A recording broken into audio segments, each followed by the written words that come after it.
नाशिकमध्ये पावसाने पाठ फिरवल्यामुळे भीषण पाणी टंचाई भेडसावते आहे। कश्यपी धरणामधून गंगापूर धरणामध्ये पाण्याची आवक करण्यात येते। पोलीस बंदोबस्तामध्ये गंगापूर धरणामध्ये पाणी सोडण्यात आले।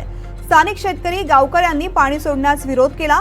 पाणी टंचाईसोबतच भूमिहीनांचे प्रश्न आणि इतर मागण्यांसंदर्भात स्थानिक शेतकरी आणि गावकऱ्यांचा पाणी सोडण्यास विरोध आहे। मात्र कश्यपी धरण हे गंगापूर धरण समूहाचाच एक भाग आहे, त्यामुळे पोलीस बंदोबस्तामध्ये या ठिकाणी पाणी सोडण्यात आलं। कश्यपी धरणातून गंगापूर धरणामध्ये पाणी सोडण्याला स्थानिक शेतकरी असतील यासोबतच गावकऱ्यांचा विरोध बघायला मिळत होता।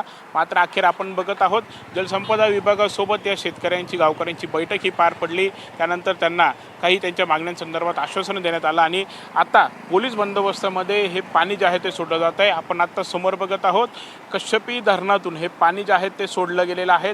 सुरुवातीला हे पाणी जे आहे आपण बघत आहोत कश्यपी धरणातून गंगापूर धरणाच्या दिशेने हे पाणी जे आहे ते आता मार्गस्थ होत आहेत आणि ठिकठिकाणी जागोजागी अशा प्रकारे चोख पोलीस बंदोबस्त देखील देण्यात आलेला आहे।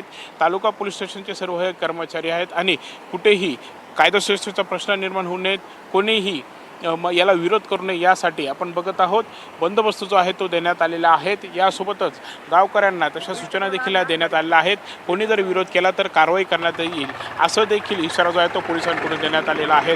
त्यामुळे आता या गावकऱ्यांचे खरं तर भूमिहीनांचे प्रश्न असतील किंवा इतर प्रश्न असतील त्या संदर्भात जिल्हाधिकाऱ्यांकडे लवकरच बैठक देखील होणार आहेत। यामध्ये काय तोडगा निघतोय पाहणं महत्त्वाचं ठरणार आहे। कॅमेरामॅन विकी पॉवर प्रांजल कुलकर्णी, NDTV मराठी, कश्यपी धरण, नाशिक।